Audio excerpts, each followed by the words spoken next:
بالله السميع العليم من الشيطان اللعين الرجيم. بسم الله الرحمن الرحيم. الحمد لله رب العالمين. الحمد لله والحمد حقه كما يستحقه حمدا كثيرا، وأعوذ به من شر نفسي إن النفس لأمارة بالسوء إلا ما رحم ربي. والصلاة والسلام على أشرف الخلق وخاتم الأنبياء وسيد المرسلين، سيدنا وحبيب قلوبنا وشفيع ذنوبنا أبي القاسم محمد. اللهم صل على محمد وآل محمد وعلى أهل بيته الطيبين الطاهرين المعصومين المطهرين المكرمين. السلام عليك سيدي ومولاي يا أبا عبد الله، وعلى الأرواح التي حلت بفنائك. عليك مني سلام الله أبدا ما بقيت وبقي الليل والنهار، ولا جعله الله آخر العهد مني لزيارتكم. السلام على الحسين وعلى علي بن الحسين وعلى أولاد الحسين وعلى أصحاب الحسين جميعا ورحمة الله وبركاته. صلوات.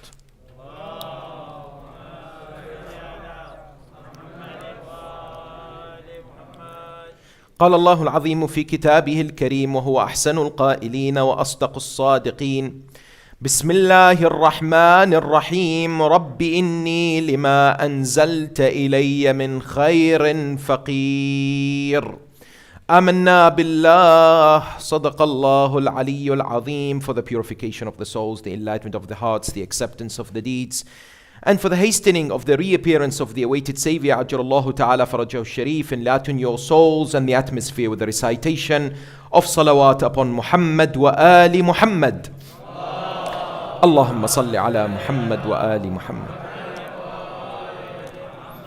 Respected elders, sisters and brothers, Salamun alaykum wa rahmatullahi ta'ala wa barakatuh. This is a phenomenon that has affected societies for many years. It is an unfortunate condition that indeed we must discuss, and one that is uncomfortable for certain individuals, but requires a thorough dialogue, solutions, and analysis of the root causes of this trend. Delayed marriages and people remaining single in their 30s and their 40s is a trend that unfortunately we have seen across the world today. When you look at communities and different societies, you recognize when it comes to men and women, there is a trend that we are witnessing. People approaching marriage at a later age. People complaining that I am not able to get married because I am in my 30s or in my 40s. Today's studies and statistics have shown the scale of the problem that we are all facing. For example, in Asia or in the Middle East, we find that in Egypt a few years ago, statistics showed over 9 million females who are over 30 and are not married. In Iraq, 58% of women over 30 are not married. The recognition that emerges is perhaps you and I are aware of individuals who are delaying marriage, who are struggling to get married, who are finding hardship when it comes to seeking an appropriate, suitable spouse. Whether it's ourselves or people in our families or our communities, No doubt it's a trend that we must discuss. Because if you look at the English Oxford Dictionary, you recognize there is a term that's given to this trend, and that is spinsterhood. They say a spinster is a female who has gone past the usual age of marriage. But they say in this day and age, to use the term spinster is not recommended because it has an archaic connection and somehow denotes that they're being picky or too fussy. In Arabic, there is a trend or a term for this trend. It's called al-anusa. This is in reference to the notion of a lady staying in her parents' house more than she should be. Today somebody asks a question. In this gathering or those watching online, have we run out of topics that we're now discussing a topic like this? What do you mean? There are those today who are looking at me and saying, Alhamdulillah, I am married, I have children. I am not going through this problem. Why should I discuss or listen to or be able to engage in dialogue regarding this issue? Why should it be my problem? It's a problem associated with certain individuals, males or females. Why should I be concerned about this? Number one, you and I are very well aware that when it comes to the Muslim Ummah, when it comes to our communities, the Holy Prophet of Islam, Rasul al-A'zam Muhammad al-Mustafa sallallahu alayhi wa alihi wa sallam,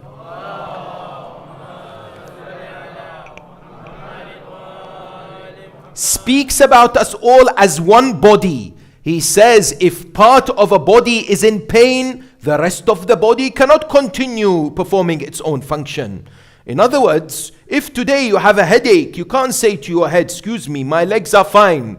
I don't care whether you have a pain or not. Your entire body is in pain if your headache is existing.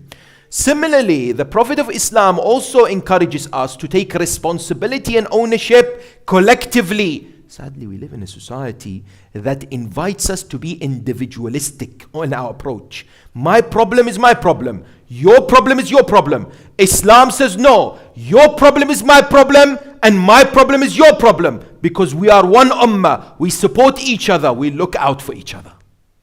The recognition that emerges today is what? Is that the Messenger of God says, كُلُّكُمْ رَاعٍ وَكُلُّكُمْ مَسْئُولٌ عَنْ رَعِيَّتِهِ. Each and every one of you is in charge of your people and you have a responsibility. Meaning, this is not an issue for the ulama, the maraji', the presidents of jamaats, or people who are concerned with marriage. This is an issue that affects each and every one of us, whether directly we know people or not. This is a matter that needs to be discussed because it's on the rise. There is a trend that is affecting many people. And some are turning away from religion because of this. They blame religion for this. There are those who have come forward that I have had discussions with. They say the reason why I'm not married is because Islam is patriarchal. Islam is misogynistic. Islam is a man's world. You do not care about our impact, some of the ladies saying. And how, for example, solutions are not being provided. That's number one. Number two, what is the function of the mimbar of Sayyid al-Shuhada? In Muharram, you and I are invited to go on a journey of self-purification and self-discovery, but also to provide solutions to common problems in society. What do we mean? The home mission of Sayyid al-Shuhada, Aba Abdullah Al-Hussain, salawatullahi wa salamu alayhi. Allahumma salli ala Muhammad. Is an important word that some people are afraid of. Reform, isn't it? The Holy Imam says, إِنِّي لَمْ أَخْرُجْ أَشْرًا وَلَا بَطْرًا وَلَا ظَالِمًا وَلَا مُفْسِدًا. My revolution, my movement was not for the sake of fun or games or to cause mischief. إِنَّمَا خَرَجْتُ لِطَلَبِ الْإِصْلَاحِ فِي أُمَّةِ جَدِّي. The purpose of my movement is to change things positively. Meaning what? Imam is telling you and I what? That in every occasion, and in every time, and in every society, and in every community, there is a need to look at our practices. There is a need to look at trends in society. There is a need to enjoin the good and forbid the evil. أريد أن أأمر بالمعروف وأنهى عن المنكر. Every Muharram, the objective for you and I should be, I look at myself, I look at my community, I look at where I live. What could I do to make things better? What can I instill? What can I change? What aspects can be incorporated in my existence in order to be able to bring about positive development, isn't it? Therefore, the mission of the minbar is to awaken, to empower, to educate, to enlighten, yes, ourselves and others, and to discuss problems in society. I tell you, this issue of people staying single in their 30s and 40s is a sensitive matter. There are those who will not like what will be discussed this evening. There are those who will be sensitive. There are those who will say that I do not agree with what you are saying. We need to develop a culture of acceptance and dialogue and discussion. Not everything that is supposed to be said, you and I will necessarily agree with. However, sometimes it's associated with research, opinions, scholars' viewpoints. And the idea is that we start conversations, we start dialogues and discussions regarding this, and not just hide and think that it's a problem that does not exist or we're exaggerating it, yes? Because many of us are aware of especially females in their 30s who are struggling, females in their 40s who are not married, and they are asking for solutions. And these solutions are not related to them. Some people say, what? It's related to a group of people. It's connected, it's multifaceted. It's a number of areas that you and I need to discuss. It's associated with the husband and the brother and the mother and what? And the community and the scholar and the committee and the EC. Each and every individual has a role to play in order to provide a number of solutions. But the question that first of all people sometimes ponder over is why do we need to discuss the idea of people remaining single when it comes to their 30s and 40s? Is there a problem of being single when you're 30? Recently, I conducted online research regarding this. I asked people on social media, why is it that we have this trend? Why is it that I personally, dealing with so many marital issues, I come across people who are suffering, who are going through hardship in this issue? There was a number of people who responded and said, don't judge us. Don't make statements about us. Us meaning those who are in their 30s or 40s and female. Why is it that we need this conversation? There is no problem. It's not an issue, they said, to be in this age group and not be married. Yes? They cite, for example, the Office of National Statistics in this country in 2017 published statistics regarding marriage. They said the average age of marriage for men in this country is what? 38. The average age of females to get married in this country is what? 35. They come forward and say that, look, we're in a society that people are getting married in their 30s and maybe even later on. What's the problem? Why do we need to? This is a non-issue, yes? The response to this is a number of points. Number one, we are living in a Western society, but it doesn't mean we must be affected by Western culture. In the religion of Islam, there are instructions, there are pointers, there are guidelines. The fact that society decides to get married later on in life doesn't mean that we as Muslims, we as believers, we as followers of Ahl al-Bayt should follow suit, because this is not healthy and it's not a trend that should be followed. Number one. Number two, I tell you, when you compare yourself to non-believers, they get married because of what? They spend years as boyfriend, girlfriend. They spend years in illicit relationships. When they feel they want to settle, that's when they get married. You're comparing our own believers, mu'mineen and mu'minat, to those who have adulterous relationships, promiscuity, all kinds of other illicit ways of connection between males and females. Of course, we cannot be comparing ourselves to them, their practices, their modes, how they approach this particular area. Hence, I would like to examine this topic in as much detail as possible through answering a number of key questions that many people have presented. And I would like your attention, because the topic, like I said, may not be something that is appealing to many people, but it needs collective work in order to provide solutions and to look for areas that we can indeed work for together. Number one of importance, how do we answer the idea that it's better to stay single within the religion of Islam?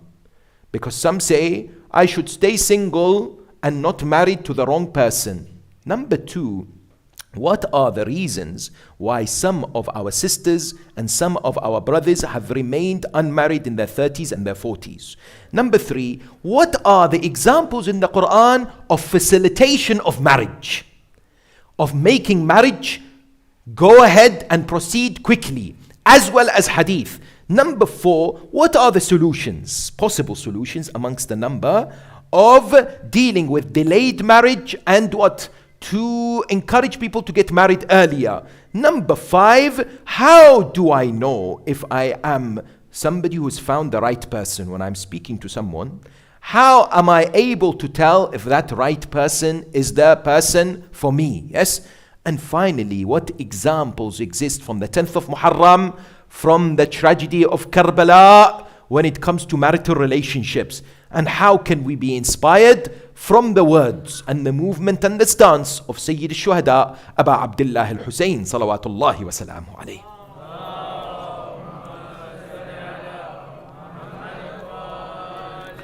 There are those who have come forward and said, do not speak about this subject only related to females. Speak about it when it comes to males and females.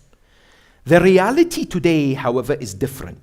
Because when you look at males who are in their 30s and perhaps even later, they're not as much under pressure to get married as the females are. In many societies, including our own communities, there is a recognition today that when a female reaches her 30s, she begins to panic. She begins to think that this is what? Worrying time. I am not in a position, maybe like others who got married in their 20s.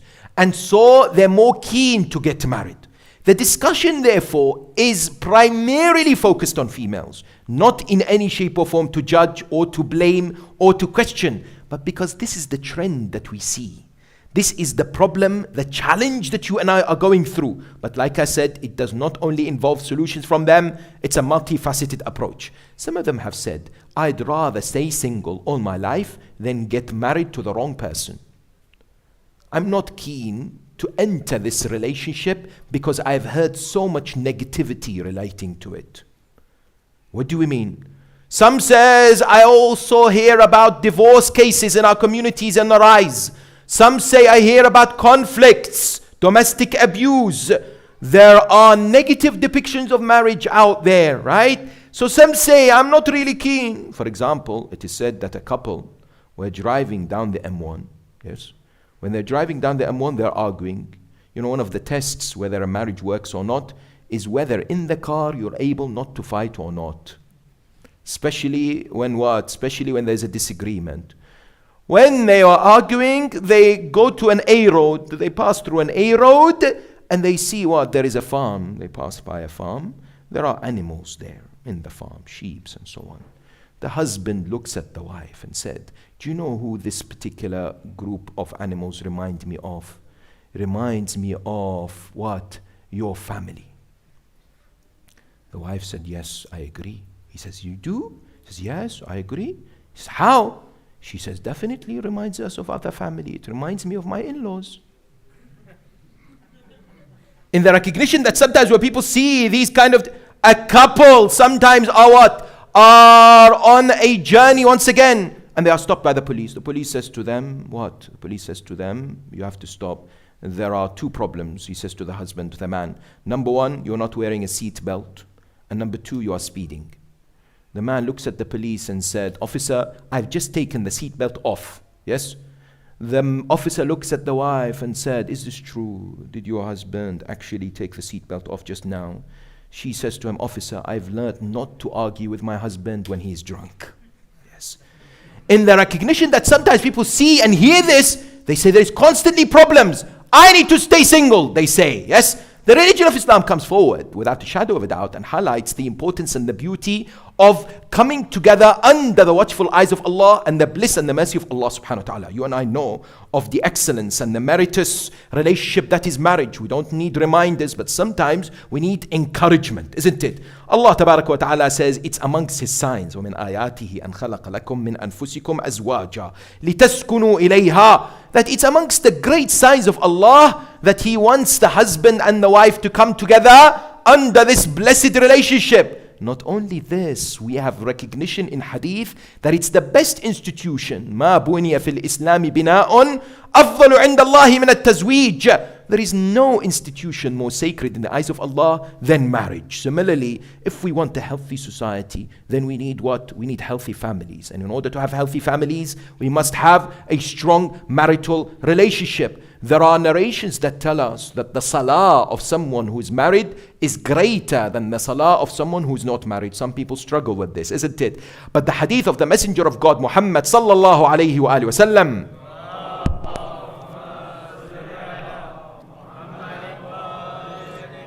comes forward and says that the salah of a married person is greater than 70 rak'ats of the person who is not married.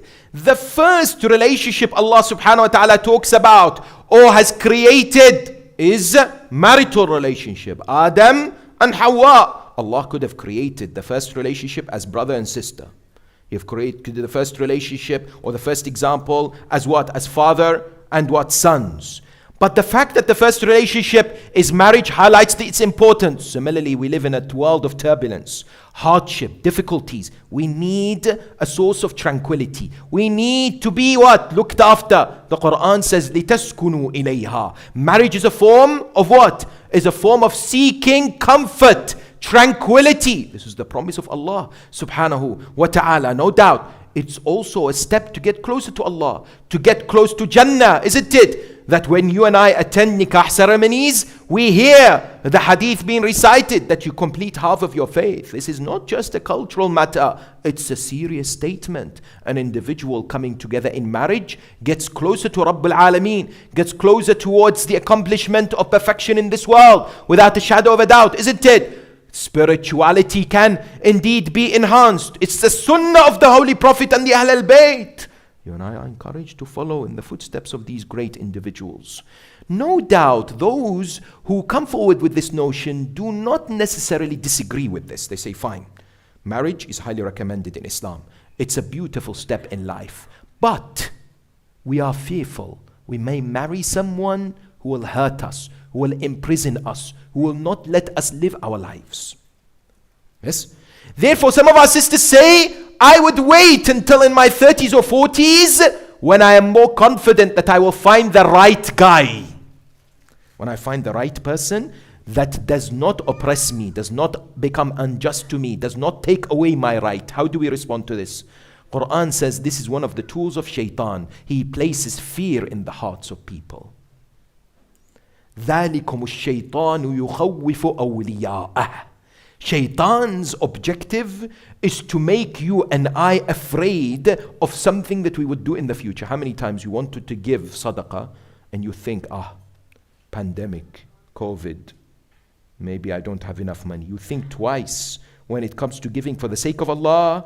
But when it comes to, for example, outings or food or restaurant, there is what? A very easy process when it comes to donation, no doubt. Yes? So the response is, do not be afraid by the ifs and buts. Yes, investigate. Yes, ask around. Yes, find the right person. But do not use the delay of marriage as an excuse because you are worried that you might be marrying the wrong person. And it's better when you are later on in life in order to find the individual who does not necessarily oppress. The question that is very important, why does the delay of marriage happen? Please focus on this. Because if we understand the causes, we can look at solutions. Yes? Why is it that we see a rise of our sisters specifically and some of our brothers who are in their 30s and their 40s and they're not married? I asked a number of people, including experts, including people online, and I received comments from more than 250 people.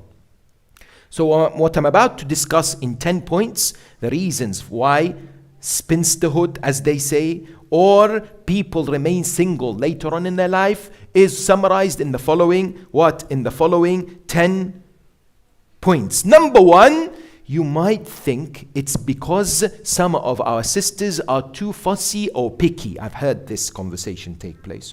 That why some of them are not married, they're 38, 39, 36, because they rejected some of the brothers when they were 25 and 24, isn't it? This is a common reason given. However, this may not actually reflect reality as such. In the idea that many of our sisters want to get married, they want to complete half of their faith. They want to enter into this blessed relationship that the Holy Prophet of Islam says, whomsoever wants to meet Allah in the state of purity, فَلْيَأْتِهِ مُتَزَوِّجًا. They should meet Allah in the state of marriage. They want to. But unfortunately, sometimes what happens is they're either put off or they are under stress, yes, and pressure. So one of the reasons presented is that they delay because there is negativity. They delay because it is not necessarily something that's presented to them in the right way. And they say, I'm not emotionally ready to get married. It's not the right time for me to get married. And therefore, they wait when they're older. Number two, very importantly, a reason that was mentioned often is careers, education. People often say, the reason why I want to get married later is because I want to work. I've studied at university. I've gained a degree. Therefore, I want to be out there. I want to practice what I have gained as far as knowledge. If I get married, my husband will not let me work, will not let me continue my education. Therefore, some of our sisters are delaying marriage because of job opportunities and because of education. Number three, family pressure, cultural connotations. What do we mean? Sometimes parents have certain expectations. I want you to get married with this background. I want you to get married to a person with these kind of qualities. And therefore, some of our sisters and brothers at the same time are under pressure from their parents to only find from a particular culture or only find from a particular background. Question: if somebody does not marry from their own culture, does that make it okay? Not necessarily. But it is sometimes useful to marry from the same culture because it lessens the difficulties and the challenges that might be faced in marriage. But it doesn't mean that in a society that's intracultural today, we shouldn't stand against intracultural marriages. But it has to come with patience. The recognition that sometimes some traits, some behaviors, some practices could be different, even within the school of Ahl al-Bayt. Do we recommend, and I'll say this boldly, do we recommend sushi marriages? Not those in a restaurant, those between Sunnis and Shi'as. Our ulama have clearly come forward and said, such as our fuqaha and maraja', such as Ayatollah Sistani Hafidhullah, no. It is not recommended. Is it haram? No. But is it something that we encourage? No. Why? Because a few months ago, I had to deal with a case between a brother who is a Shia and a sister who is Sunni. And the sister was saying that I will make my children fast on the day of Ashura. The husband said, over my dead body. That will not happen. And they had a dispute. She left the house, and unfortunately, divorce is going ahead. There are fundamental problems. Yes? And aqidah, unless there are what? Unless there are ways to be able to reconcile the differences, it can work, but it's not encouraged. But every case should be looked at in its own merit.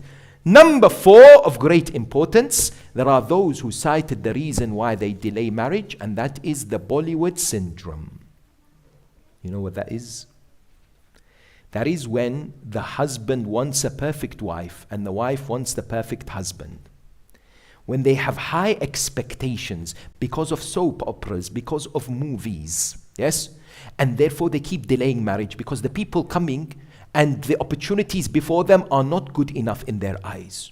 So they're constantly raising the bar and expecting more and more. Yes, that is certainly one unfortunate way. Number five, to do with men. The fifth reason presented why people are remaining single as far as sisters are concerned is what? Is some of our brothers are not interested in educated sisters. This is a painful conversation. You may disagree, but there is a widespread opinion out there that this is a common problem. That they do not want to be with an individual who may be more educated and has a better position on a better job in society. They want themselves to be in that position. Number one. Number two, some of our brothers are not interested in ladies who are in their 30s and our 40s. If they're 30s, they want to take those who are in their 20s. They say that is our general preference. That is what is perhaps causing. This doesn't mean it's a problem. It's preferences. Yes? I'm talking about causes of why people are not married in their 30s or 40s. This is one of them.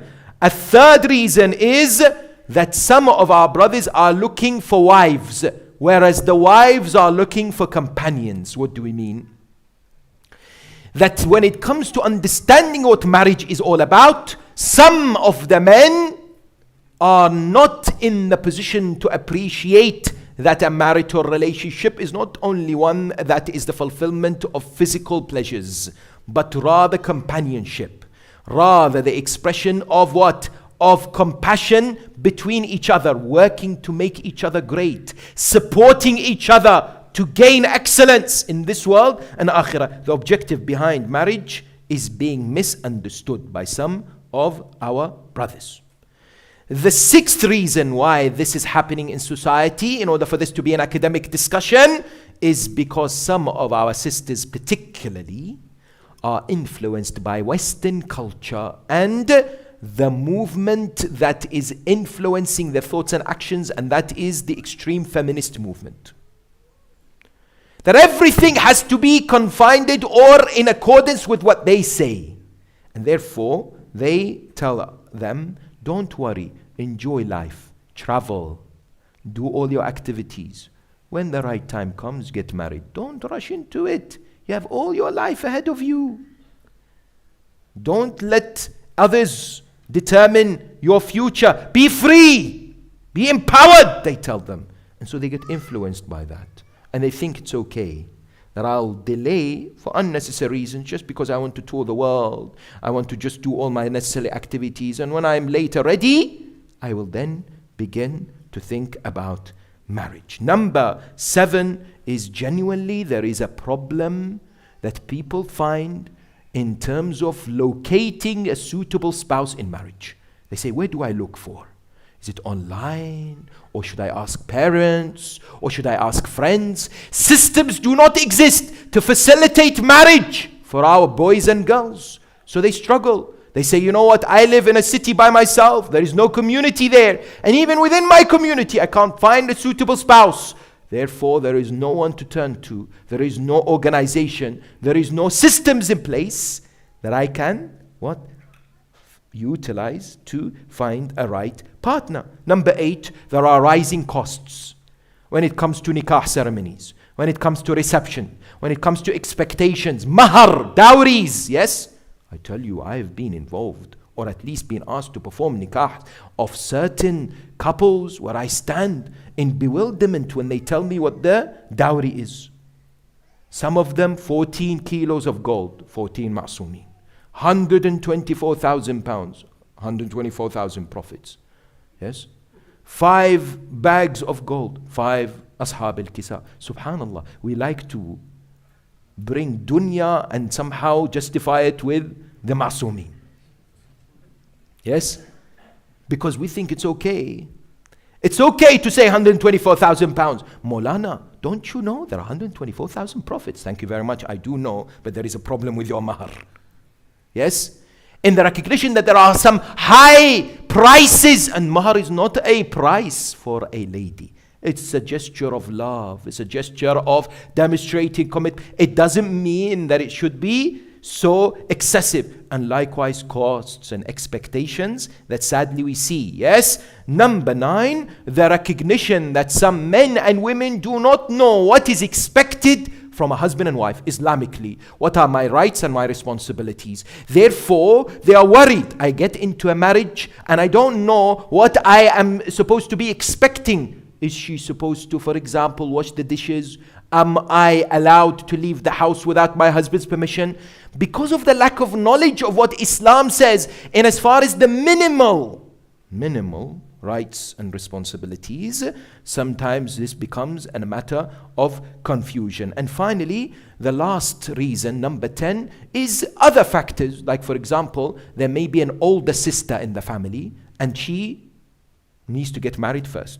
Or sometimes there are ladies who are the breadwinners in the house for their parents. And if they go to get married, then there's no one to look after their parents. Having understood these reasons, let's come to the Holy Quran. Allah subhanahu wa ta'ala provides us with a number of fascinating stories regarding the marital relationship, but one that stands out, that requires your attention, is the beautiful story of Prophet Musa ala nabiyyina wa ala alihi wa alayhi afdal salatu wassalam, and his marriage. Many times we are told about the story of this great prophet of Allah when he left Egypt without a single thing. He walked and walked for weeks and he started to eat grass because he had no food. He reaches the area known as Madian, isn't it? When he reaches Madian, he sees a group of people lining up in order to feed their flock from a well. But he sees two ladies who are unable to feed their flock because the men are surrounding the well. You all know the story. He comes, he says to the two ladies, "Ma khatbukuma?" What is going on? They say, "We want to feed our flock, our sheep, but we cannot access the water." The narrations tell us that he had a go at those who were standing there and said, "How can you not let these ladies take the water? You are so miserly, you are so selfish." He begins to take the water for them, yes, and then goes under the tree. Quran says he sits under the tree and recites a beautiful dua. Rabbi inni lima anzalta ilayya min khayrin faqir. Ya Allah, you've given me so much, but today I have nothing. Yes, that it is a combination of being grateful to Allah subhanahu wa ta'ala, but also speaking to Allah about other needs of an individual. Yes, he's communicating to his beloved about what he is requesting. Yes. A while later, one of them comes, tamshi ala istihya, comes walking in a form of what? Embarrassment. In a manner which is representative of what? A social hijab. Meaning that she walks humbly. She does not come in a manner that is disrespectful. She comes with humility and says, "My father wants to reward you for what you have done to us." So come. Musa alayhi salam says, "I will walk in front of you. You throw stones to tell me where to turn." He does this. By the way, he does not have a conversation with her. He doesn't tell her, "Did you become impressed because I had some muscles and did you see how strong I was?" He walks ahead of her. And what? And Nabi Shu'aib, the father, according to Rimayat, indeed congratulates him, says, "You are here safe, but I would like to reward you. I'd like you to marry one of my daughters, and the mahar is that you work for me for 8 years. But if you want to do 10, it's good. It's up to you." Yes? And therefore he marries. This story many of us have heard, yes? But there are a number of very important lessons in this discussion from the story of Musa alayhi salam. Number one, of great importance, was this lady, the wife of Musa, interested in him or not? Because the Quran says she came to him in a kind of humble way, in a modest way. It is likely that she was interested in him and she said to her father, "I would like to marry him, Musa." Why wasn't the other daughter sent by Shu'aib? Why was this particular one sent by the Prophet of Allah to bring Musa alayhi salam? Because Islamic law comes forward and says, when it comes to marriage, sometimes it becomes wajib. You say to me, wajib? Yes. In the idea that some of our sisters and brothers who are delaying marriage, they are sometimes committing sins. In jurisprudence, if you commit sins because you are not married, any form of sins, watching haram, illicit relationships, anything else, then marriage becomes obligatory, not recommended. Mark these words. Meaning what? Meaning that I should place all my effort to find the right person. Not to say marriage is mustahab later in life. this particular lady, honorable lady, it is likely that she was what? Interested in Musa. She came to see Musa again. She asked him what? To come to the house. No doubt. Number one. Number two, Allah subhanahu wa ta'ala is saying to you and I what? If you want to get married, make sure you have two qualities. There is a struggle out there. Yes, we need help. We need to reform our behavior, our mindsets. Allah says, number one, ask me. Communicate to me. Don't think it's a matter that will happen trivially. Yes? Musa supplicates, Ya Allah, I am poor, I have nothing. Look at this. This dua of Musa, in addition to his sincerity. Why? You might say to me, what do you mean? Musa gave them the water, but did not ask for anything in return. Musa did not say, praise me. Musa did not want anything in return from these ladies. He was doing this entirely for the sake of Allah. This ikhlas is so important. Some of our sisters and brothers say, I'm struggling to get married. Watch your actions in life. Are you doing things for the sake of Allah? Or is there ostentation? Wallah, every time I think about this moment, yes, it sends shivering down the spine of anyone. And I remember when we read Islamic history, we see that one of the injustices that the commander of the faithful, Amir al-Mu'mineen, Ali ibn Abi Talib, salawatullahi wa salamu alayhi,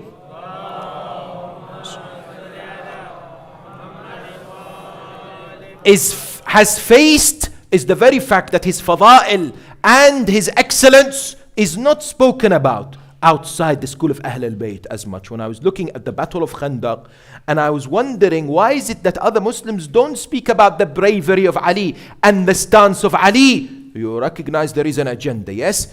But the Battle of Khandaq was not as much about the bravery of Ali.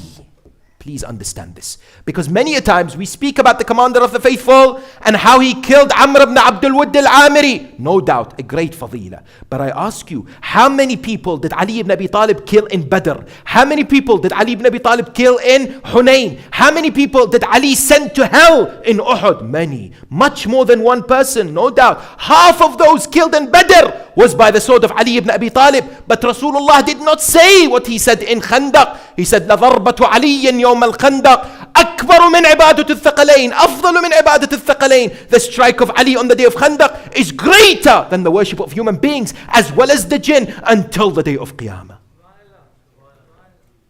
Why didn't he say this in Badr and Hunayn and Uhud? Why? I tell you why. Because the strike of Ali on the day of Ahzab was done as a demonstration for the greatest lesson for humanity, for ikhlas and sincerity for the sake of Allah. All of his actions are ikhlas in Badr, Hunayn. But here there was a clear example because it was one man. And when he struck him, and when he was on the ground and spits on his face and Ali moves away, it's a great lesson for humanity. Practice ikhlas in your life. Don't show off. Don't practice ostentation. Don't try to please others. Yes, Musa alayhi salam was thinking in that way, isn't it? That he sat there sincerely for the sake of Allah. Allah tabaraka wa ta'ala tells us a magnificent lesson from the Quran, that if you are sincere and if you come to me, Musa did have nothing. He had nothing, yes? But after a few days, he had everything. He had a wife, yes?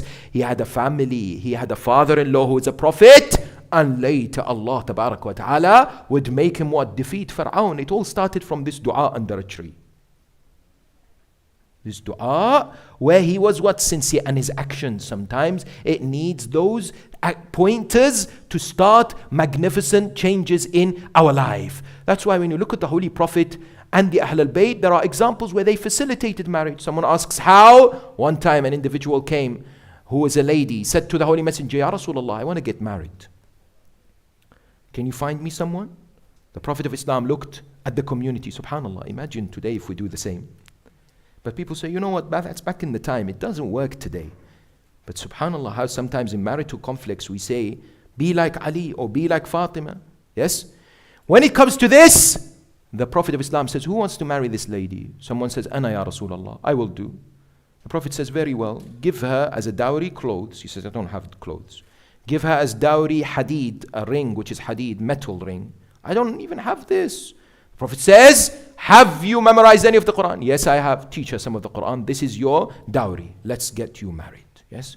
Facilitation of marriage due to simplicity and making things work. Yes. And the Ahl al-Bayt stood against those who advocated delay of marriage and being single. Mark these words. A woman, a lady came to Imam Ja'far al-Sadiq salawatullahi wa salamu alayhi.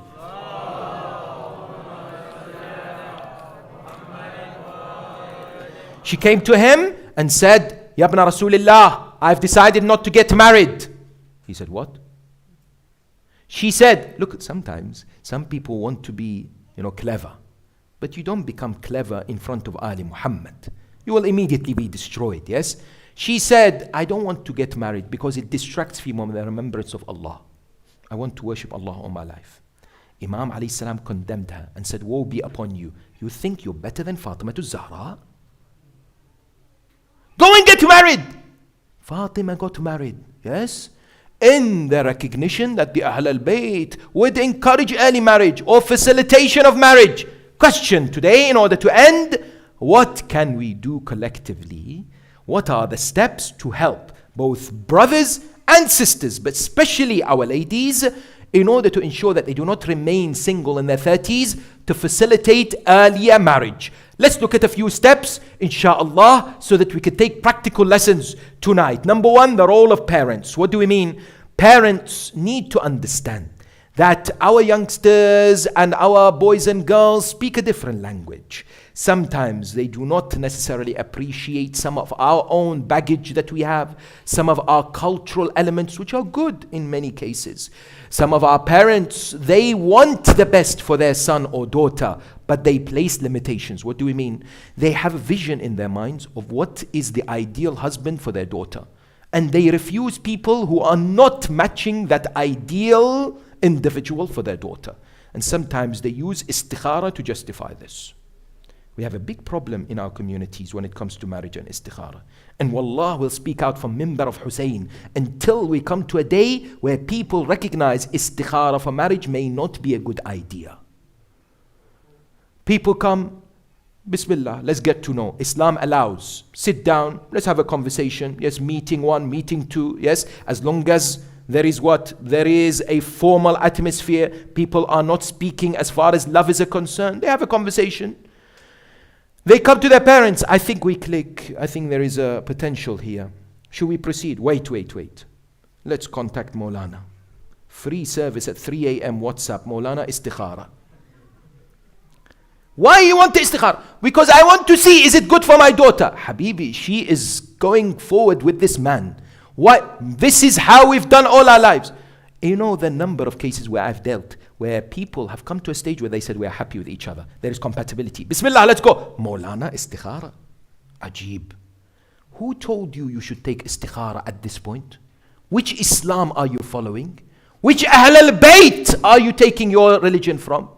No. This is how we've done it back home. All the community expects. Istikhara comes out bad, that's it. Allah doesn't want it. Khuda Hafiz. Next man, please. And families are being destroyed. Potential marriages are being lost. We need to wake up and smell the what?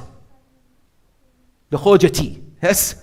We need to wake up and smell the reality in the recognition that sometimes some of these practices are problematic. Yes, and we need to refine some of our mindsets. We need to have conversations and not dismiss some of our sisters, some of our daughters who may have what? And a particular way to look at some matters related to marriage. Conversations are important. Dismissal is problematic. The role of parents are great. These conversations should take place from an early age for our children. Yes, what are the suitable qualities? What are the characteristics? But not if we find that an individual matches the qualities that the Holy Messenger of God says, إن جاءكم من ترضون دينه وخلقه فزوجوه. Yes, I know it's not as simplistic that the Prophet of Islam, of course, gives us general guidelines that religion and what akhlaq are of the utmost importance, no doubt. Yes.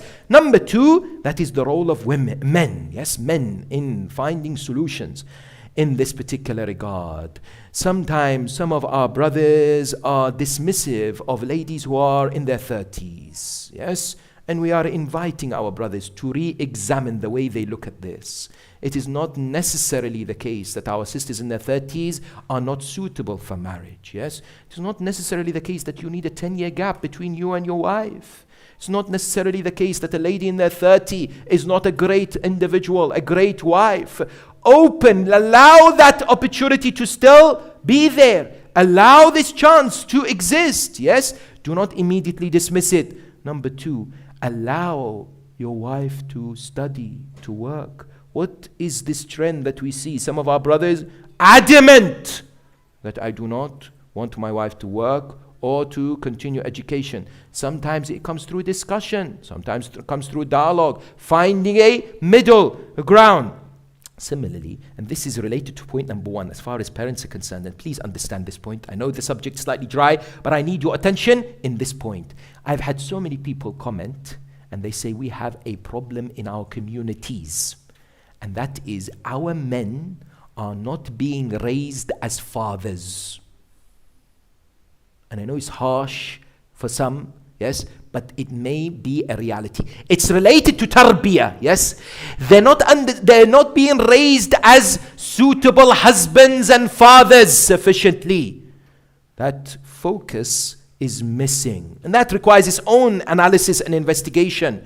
But sometimes, as we said, we approach marriage from a very limited viewpoint and not that from a compassionate relationship aspect, yes. And when it comes to the other solution, and that's to do with our sisters, what can they do? We need to reconstruct our mindsets regarding education. Some of our ladies, they say, I want to stay in my 30s and 40s because I want to continue my education. Education is important, yes? But do not necessarily lose the opportunity of marriage. Have this discussion. Be able to compromise and sacrifice. We are not encouraging our sisters to give up their education, but sometimes think about what that is which more important. If a right suitable individual comes along, it is not necessarily the right thing to reject them simply because you want to continue to work in a particular place. Sometimes people are rejected because they don't want to move to another area. Sometimes it is related to family pressure regarding staying and living in the in-laws' house, which is also an issue in this day and age. And I know due to finances, some people have to do this, but some of our ladies are finding it difficult to live freely when they are what? In the same place as their in-laws because of the inability to have their own place. Let's remember, and this is a message, a humble, compassionate message to our sisters, that when you look for someone, do not necessarily look for someone who's perfect. Look for someone who has potential, so that you can build your relationship together, so that you can become excellent together, yes? Also, who says that sisters aren't able to find people themselves? This is another thing we need to reform in our mindsets. We find that it's not suitable. We find that it's not customary for a lady to come forward and say to her parents, I found someone in our community. Can you go and see if he's interested? How can you be doing this? It's not appropriate. Let's wait for them to knock the door. Next year, the year after 5 years, I'm still waiting for that knock on the door. I ask you, Sayyida Khadija is somebody that we love and remember on the 10th of Ramadan, or is she a role model for you and I? When Sayyida Khadija approaches the Holy Prophet of Islam, does that not be a lesson for you? Did you know that the mother of the Prophet, Amina Radwanullahi Ta'ala alayha, herself approached the father of the Prophet, Abdullah? Did you know this? In the idea that she said to her parents, go and ask, is Abdullah available for marriage? And they went and asked whom? Abdul Muttalib Radwanullahi Ta'ala alayhi. Abdul Muttalib said, very well, yes, I'll ask him. He asked Abdullah. Abdullah said, yes, I'm happy to marry Amina. Example after example. There should not be any withdrawal or hesitancy when it comes to our sisters taking the initiative to find the right person. The other key thing that we would like to remind our sisters, and there are so much things that we can mention, and that is that we have to encourage them to be in places that they can be seen by other of our brothers. Yes, sometimes some change, like volunteering, taking part in Islamic organizations, in madrasa, in places where some people are able to see that there is this person available. This person can be what? A potential for marriage. They need to tell their friends. They need to tell others. Don't be embarrassed. Tell people, I want to look for marriage. It is not a deficiency. It's not negative to be seeking a husband. Yes? And it is something that will bring the mercy of Allah. Finally, what can we do as a community? Very quickly, a number of points. Number one, we need to encourage simpler weddings or reform our thinking as far as expensive gatherings. And subhanAllah, COVID did this. Because people started to arrange simple gatherings because only 15 can attend, only 30 can attend, yes? So it wasn't costly as much. People did it in their houses as well, yes? Number two, we need to begin to think about organizing halal events. I call them Shia compliant spouse selection events. This requires a lengthy discussion, but very briefly. It's been tried in London and a number of other cities. What do we mean? We need to be able to break some cultural barriers and be able to provide a platform under the supervision of ulama and learned individuals, whereby sisters and brothers are sitting and discussing, yes, over a number of hours, whereby they can potentially see who is available. They can discuss in an open, not necessarily speed dating 3 minutes, but discussions. Yes, discussions that take place several hours, with full hijab, moderation. There are people observing behavior. And then what? And then encouraging them afterwards. Did you like this person? Should I approach this person for you? What do you think about this individual? Yes? Why can't we have these events in our communities? Why can't we encourage the presence of our sisters and brothers in this particular way? There's nothing wrong Islamically. Similarly, we need to have loans and grants to help people get married. We need to be holding back from judging individuals who are not married. And we must not forget those who are divorcees and widows. Yes? In our communities, we must not forget that they also need solutions. We need to encourage discussions and dialogues in this regard. The final point is, some people ask, if I found someone, how do I know if they're the right individual? Very briefly, there are a number of tips that have been presented today that we can benefit from. Number one, the heart and the mind and the heart are synchronized. In that, we look at that individual not necessarily as a lover but a friend, because we are told marry a friend, not a lover. What do we mean? That striking that relationship of a friendly attitude between the husband and the wife is necessary for a successful marital relationship. We are told that many a times we approach these meetings to see if that individual is the right person with a tick list. Do you allow me to work? Yes. Do you love ziyara? Yes. Is your favorite food mandazi? Yes. Yes, I think he's the right person. Tick list. We think that it's an interview. It's a job. We need to reconstruct our mindsets about the right attitudes of understanding who the right person for us in a marital relationship is. Because when we go to university, how do we find our friends? We have a list. We go around and say, excuse me, can I ask you, are you a Shia Muslim? Okay, yes, you are my friend. Do we go?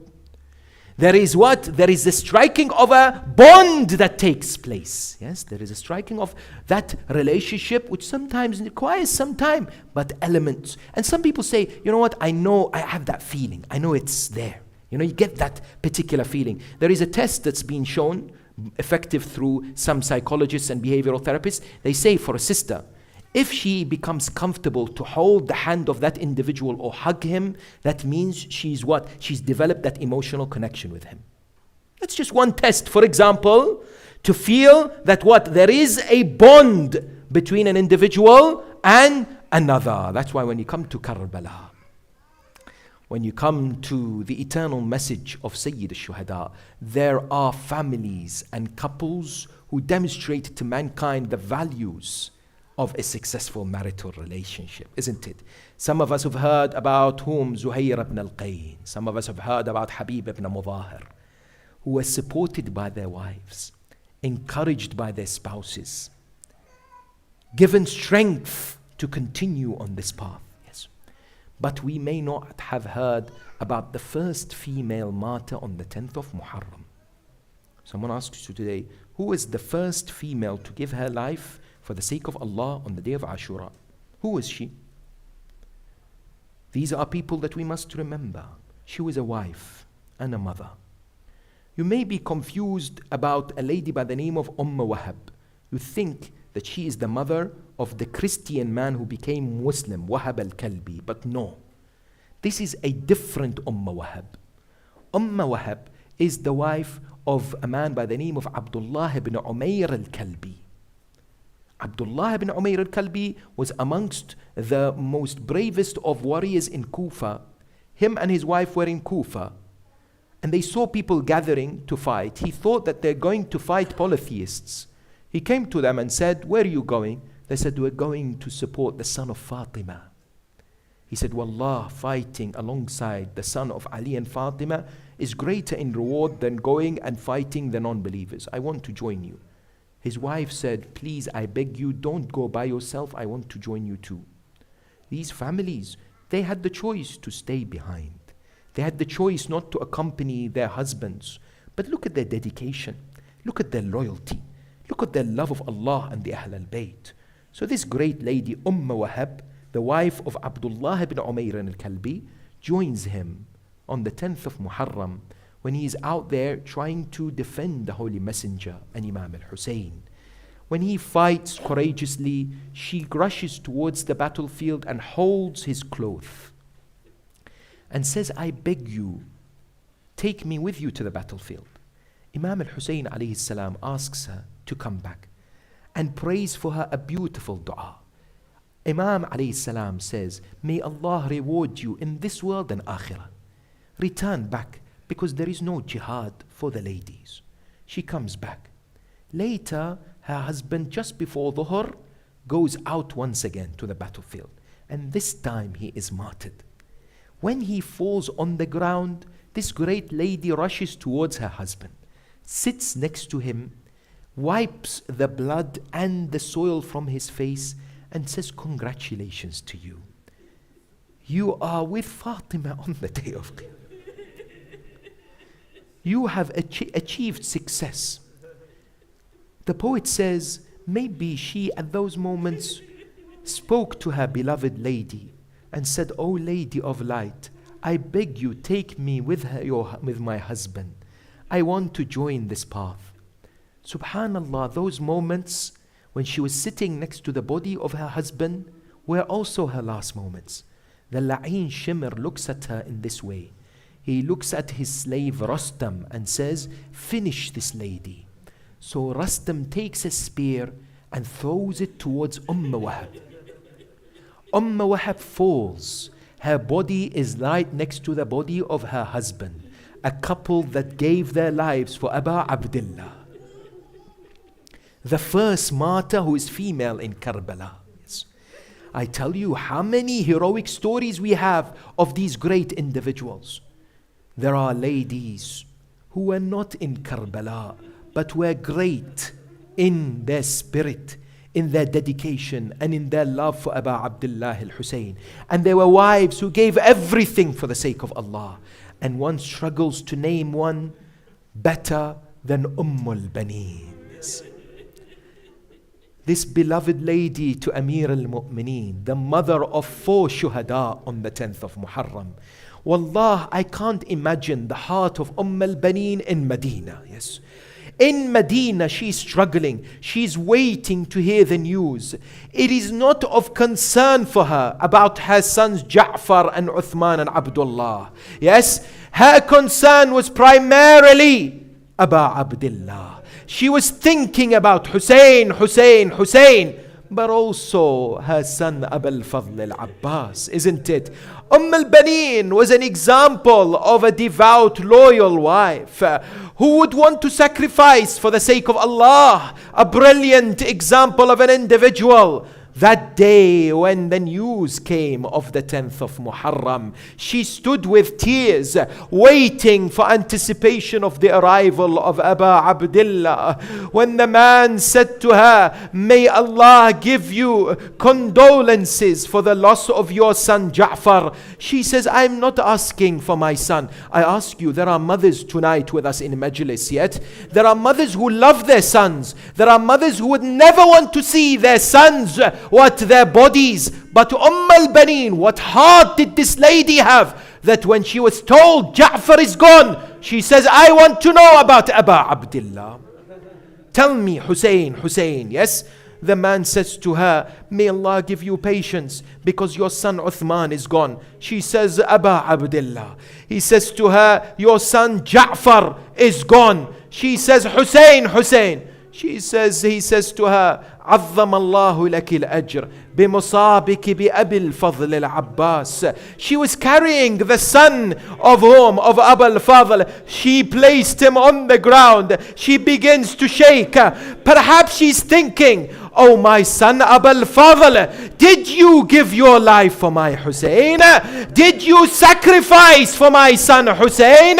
Because the narrations tell us when she later saw Sayyida Zainab looked at al-Baneen. al-Baneen looks at Sayyida Zainab. What a scene in Medina. Yes, al-Baneen says to Zainab, what happened to Hussein? Zainab says, let me tell you about my Abbas.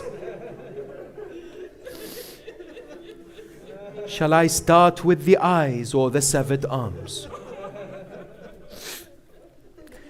The man says to her, عظم الله لك الأجر بأبي عبد الله الحسين. She calls out, wa Husayna, wa Imama, wa Shahida, wa Mazluma. She sits in Jannatul Baqi'. She digs 4 graves. She says, they call me the mother of the 4. I call myself the mother of the Shuhada. I cry and weep, but more so because my heart bleeds for Hussein. I say to her, Lady al-Baneen, you sat in Baqi'. Wallah, the heart breaks when I remember Jannatul Baqi'.